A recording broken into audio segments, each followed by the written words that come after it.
Ladies and gentlemen, hello and welcome back. eSports Report, it's Puckett Benson and Mr. X. And of course, today's episode brought to you by Xbox One. Once again, we're giving away an Xbox One a little bit later tonight. Good. Every single day of Pro League throughout July, we're giving away Xbox One. See, I may have lied to the people yesterday. Yeah, I was like, we're giving away an Xbox One every single day.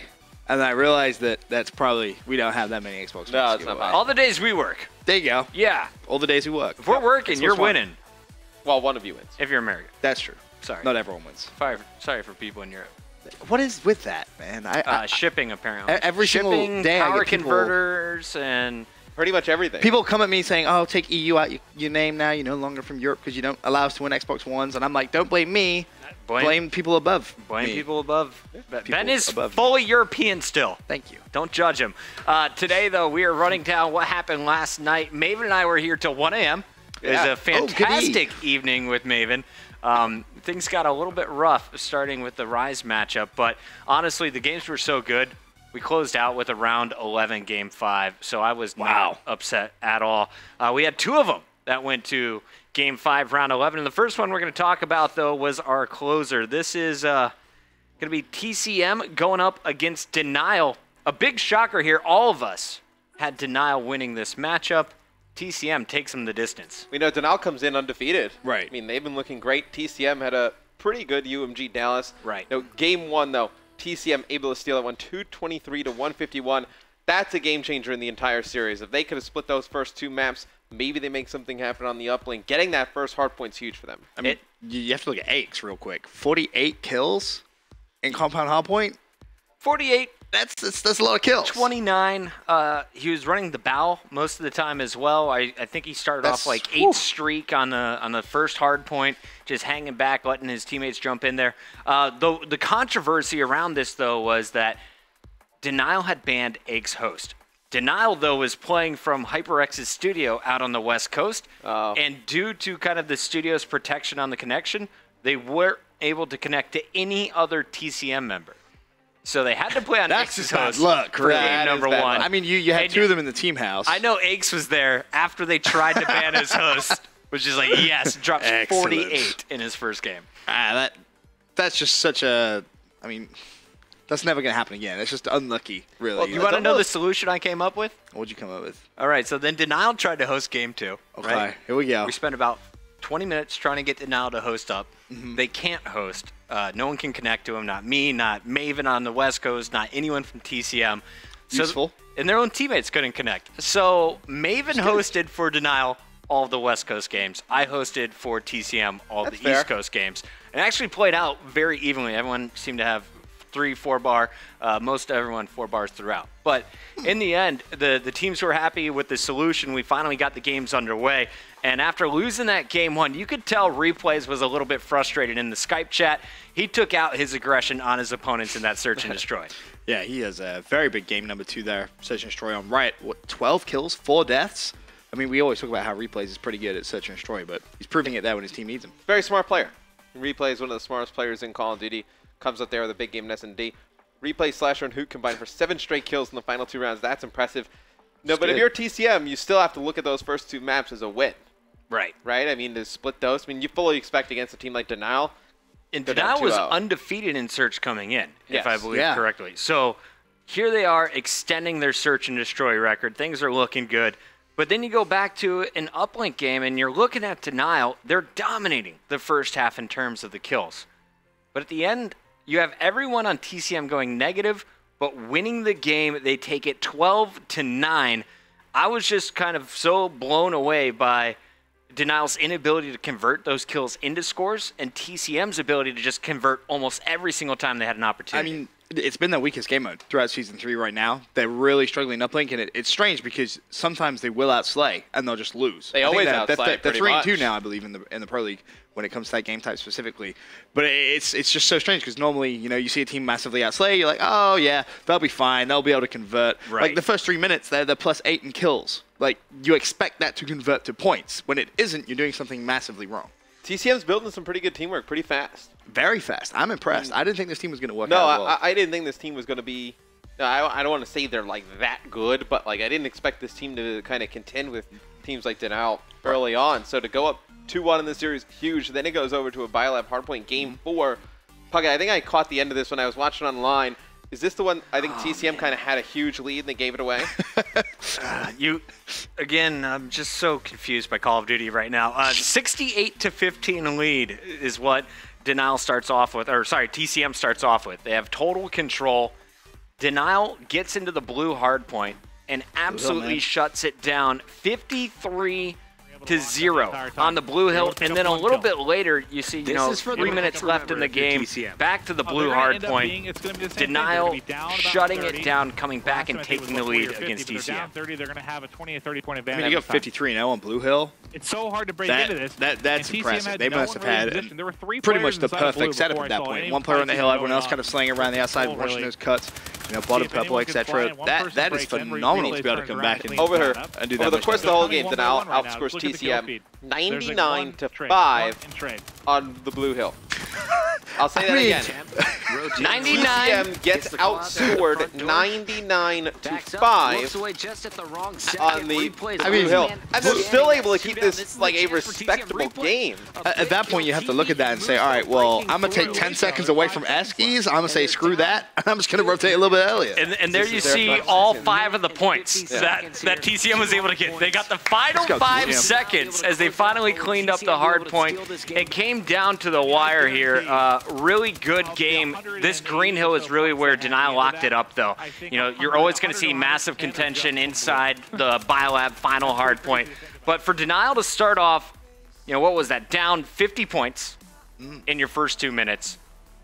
They take the lead right away after the blue hill. And then from there, it was back and forth. But I looked at TCM, and they were stronger on almost every other hard point except for blue. So I'm wondering what is going wrong for TCM once an opponent gets set up. I mean, that's the worst hill to not play well on. It's the money hill. Like, when you play Biolab, that's the one you really want to lock down because it is quite simply just a room with 2 windows and 2 doors. Very, very simple to lock down. So if I'm TCM, I'm just saying, all right, red Eskies, you can have that final 10 seconds. Doesn't matter.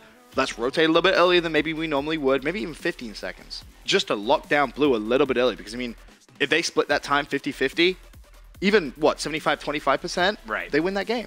Yeah, I mean, they get any time more than... more than 5 points. If they contested any much better than that, I mean, they walk away with 40 seconds combined on the 2 hills. I mean... And they would, even if nobody touches it, if they just contest it, I thought they win the game. Because that's what that tells you. They're not even contesting the hill. They're not even getting close to the hill. The most impressive part of this game, though, from TCM, if you're looking for a bright side in a loss in Game 4, they locked Denial in the Biolab for a good 40 seconds. They shut down the orange tunnel. They were watching snow. Denial had no answer to get to the red Eskies, and I really haven't seen that at all throughout Pro League.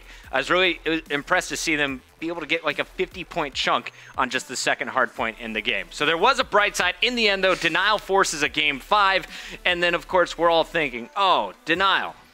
They're amazing. They never lose search and destroy. They've been impeccable in it. Up 5-3. You expect this to be the closer in round number 9, but Denial just wouldn't go down without a fight. Or excuse me, TCM wouldn't go down without a fight. Yeah, TCM wins a bunch of clutch rounds, if I remember correctly. There was a few Jared 1v1 situations, but then these last few rounds, they did a great job of just forcing themselves into man advantages. I feel like it was always like, Teep and Aches trying to work a play with one of their other teammates, and they were able to do it successfully. I think the key is, look at Teep's score right now, 8-7. He goes on to finish the game 13-8. So he just steps up massively when his team needs him. And also Aches with the sniper rifle. I was watching a little bit last night. Doing a pretty decent job. Maven was raging about it. You see it here in the kill feed. Aches had already picked up one, just picked up a second kill before that. Finally, Slasher was able to take him down. And here I'm looking at TCM. Oh, sorry, Aches still up at this point. I was looking at TCM. I was like, okay, you're definitely going to win this round. You got Slasher in a 1v2. But going into round 11, there's no way you beat Denial unless Aches keeps sniping the way he is. I was so impressed by the way that Aches and Teepee, without teammates in the second half of this game, were able to win 3 straight rounds. It's what they do. It's what they do. It's why they are just such a lethal duo. It doesn't really matter what game it is. You put those two plays together, it's scary. And they don't play the same without each other. I mean, we've kind of seen them. Really obviously, they went off on their own and experimented, not playing together. These two guys play so much better when on the same team. It's unreal. Why is that, though? They just have teamwork that you can't really just kind of replicate. Here you see in the final round, almost the three-piece. Instead, it's going to be TCM stealing the game 6-5. They complete the 3-round comeback, and they beat Denial for the first time in Pro League. Big loss for Denial, massive win for TCM. It's a huge, huge win for TCM. I just don't think this was the loss, or the team we expected to give the first loss to Denial. We kind of looked at Denial's next 5 games. We thought, oh, that's TCM. Denial should be able to cruise through that. They'll probably stay undefeated. But big surprise. No one had that. All right, so that was your first major matchup. It closed out our night. Probably the biggest match of the day, in my opinion. Another major matchup, though, was happening between 2 squads in the bottom half of Pro League. We saw a 1-3 start out of TK and Rise Nation. They had to face off against each other, and honestly, this was just a terrible day for Rise, constantly having connection issues on TCM's end. He was saying that Time Warner Cable is being run by a horse and 7 chickens. Very frustrated. Interesting. He lags out nonstop game number 1. 250-75 TK takes the easy win in hardpoint. Yeah. Game 2, I think we restarted it 3 times total. In the end, it was actually really close. I think it was 6-4 in favor of TK. Wheats played really well. Chino getting some important kills, but you could tell Rise was angry going into game 3. I told him during the commercial break, I was like, listen, you can go with TCM here and get bombed out 3-0, or you could look at maybe bringing back a sub. They bring Jay Sano in for uplink, and this is where Rise was able to turn things around, Ben. Okay. That Detroit uplink, we talked about Jay Sano yesterday, actually. Yeah. We said, he's a very, very good player. I believe the game actually goes to overtime as well. Yes. So it really shows you just how close that game number 3 actually is. TK got a super clutch cap in the final seconds. They got a 2-pointer to force the overtime, and then you just see 3 down right away. Theory last man standing. And Jay Sano actually did a fantastic job controlling that satellite drone, able to get it in for a 1-point toss. 19 seconds right off the break, they're able to convert immediately. TK simply didn't have an answer. I mean, you can't get much better than that. I mean, Rise finishes this game plus 21 in slaying. They get that cap early here in the OT. And it's incredible that this series was even this close. I mean, usually a team playing with a sub at this moment in time after having a pretty deflating first 2 maps would just kind of give up. Yep. Rise, though, able to kind of keep some semblance of composure and win this uplink. And the scariest part for me here was TK's stats. Not a single player going positive that I can remember. Everyone getting outslayed by Rise. And I think if you had TCM for a full game in that first hardpoint, this is probably a 2-1 lead for Rise. If you had Jay Sano in that first hard point, it's arguably... If you basically had a full player play. Right? Yeah, at that point. Because Apathy was playing 3-on-4, and he was going plus 10 in that first hard point, just to put it into perspective. Yeah. But they had full teams going into game number 4. Chino had that massive 31-18 performance in game 3. Well, he comes right back, topping himself at 35-24 in the second hard point. Wow. This was on Drift. Really impressed by Wheats. He started off, I think, 7-1 in that first hard point with the sub. Switched to the Bow a little bit later on, but this was really the Wheats and Chino show throughout. It's a blowout. I mean, Rise wins this one 250-110. They outslay again by plus 21, the same that they did in the first, the uplink. No, TK, really, they struggle against almost everybody in the slaying department. It's not like this Rise lineup is like imposing in these the slaying. Like, I mean, they're kind of an average team in the slaying department. I mean, Apathy's a very good player. Chino has games, Wheats has games, but it's nobody who's like consistently going to put the pressure on like a team like FaZe. Apathy's really the only name in there that I'd be like, I definitely need this man to start my fantasy team. Right. But I mean, for Rise to outslay TK that bad, I mean, one, it shows how good Rise could potentially be like on the day in a hard point or an uplink like on Respawn. But it also shows, like where the worry is with TK. I'm really starting to worry for TK because getting outslayed by plus 21 kills in Detroit uplink and then following it through immediately with another hard point, you're not going to win any games like that. This roster is not killing anyone. And this is a TK roster who, when it was made, everyone was like, oh, hey, Matt, surprise, guess who's back playing again under TK. But you kind of expected that chemistry to be there. Right now, things are just not clicking. I believe they're all in a team house. So they don't have that as an excuse. It's not like, oh, they're not there sucks. yet. So we learned that last night. Neslo isn't there. It's just Sharp and I think just Sharp actually at the moment. But really? They're looking to move everyone in. It headed to a game 5 though. Rise Once they found 4 players, able to win 2 in a row. This is round 11. TCM a little bit earlier in the game with a nasty ace, but Rise, they didn't put anyone at B. And later, Chino just said, we messed up huge. How did we not send anyone to B? You see Theory going to be able to trade kills right away. Chino is taken out. Then TCM drops, who is kind of their superstar throughout this search. It all comes down to Nameless versus Apathy. And this is the biggest kill of the entire series. Nameless able to finish App with a fantastic battle shot. And that's scary. I mean, Nameless wins that 1v1. And I was actually going to ask you, before this, how did Nameless play last night? Because I feel like for this TK lineup, if they're really going to succeed with this current roster, Nameless is going to be the one who's going to have to really go big in all. Pretty much he's the one who's like, you look at him and he's like, okay, that is like the slayer on this squad. There's really nobody else to really look at and say, okay, that person. We've seen him drop 50s. We've seen him drop high 40s every time. It's just you kind of look at the rest of the team and they're like, high 20s, low 30s. Well, it's kind of by committee, the rest of the team. I mean, I wouldn't say stats kind of play into everything. Not everything, but there is a point where you just need to kill things. And that's what they're not doing. This was a very interesting match from TK. At times you saw Nameless trying to snipe down A Street and then 3 people push down B. Everything was, you saw also like a 2v4. TK was able to clutch it up. They did a full circle around the map, taking everyone out on their way back to clutching. TK did clutch up in the end, but I don't feel this match should have been anywhere near as close as it was. They had to win the search and destroys, had to take both search and destroys and get a little help from some internet in game number 1. I am very worried about TK, so much that I changed my predictions for Friday. I think they might have a tough time against TCM. Overall, though, I think the key point here was 4-14 start for Sharp and Nameless combined. Those two, they finished 12-16, so really able to turn that game around. 2 deaths to go for their 8-kill streak.